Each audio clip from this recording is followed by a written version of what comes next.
பார்த்து வருகிறோம். குடியரசு துணைத் தலைவர் வேட்பாளராக சிபி ராதாகிருஷ்ணன் தெற்கிலிருந்து தேர்வு செய்யப்பட்டது குறித்து அமித்ஷா விளக்கம் அளித்திருக்கிறார். விவரங்களுடன் செய்தியாளர் முகிலன் இணைந்திருக்கிறார். முகிலன், உள்துறை அமைச்சர் என்ன கூறியிருக்கிறார்? லாவண்யா, அதாவது என்டிஏ கூட்டணியிலிருந்து துணை குடியரசுத் தலைவர் பொறுப்புக்கு சிபி ராதாகிருஷ்ணன் அவரை நிறுத்தியது என்டிஏ கூட்டணி. இது தொடர்பான பல்வேறு கேள்விகளை எதிர்க்கட்சிகள் தொடர்ந்து எழுப்பி வருகின்றன.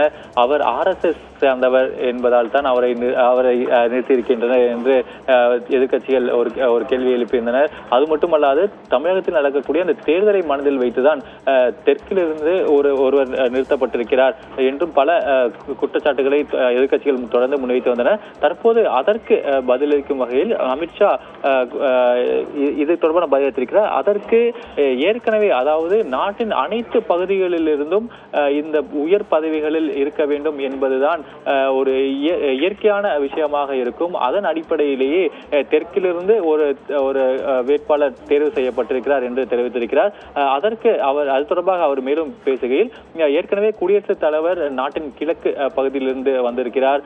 பிரதமர் மேற்கு மற்றும் வடக்கு பகுதியை சார்ந்தவர். அதனால் இயற்கையாகவே தெற்கிலிருந்து ஒரு நபர் இது போன்ற உயர் பதவிகளில் இருக்க வேண்டும் என்பதை மனதில் கொண்டே தெற்கிலிருந்து சிபி ராதாகிருஷ்ணன் தேர்வு செய்யப்பட்டிருக்கிறார் என்றும் அவர் தெரிவித்திருக்கிறார். அதே போல தமிழகத்தில் தேர்தலை மனதில் கொண்டுதான் இந்த தேர்வானது செய்யப்பட்டிருக்கிறது என்ற ஒரு குற்றச்சாட்டுக்கும் அவர் மறுப்பு தெரிவித்திருக்கிறார்.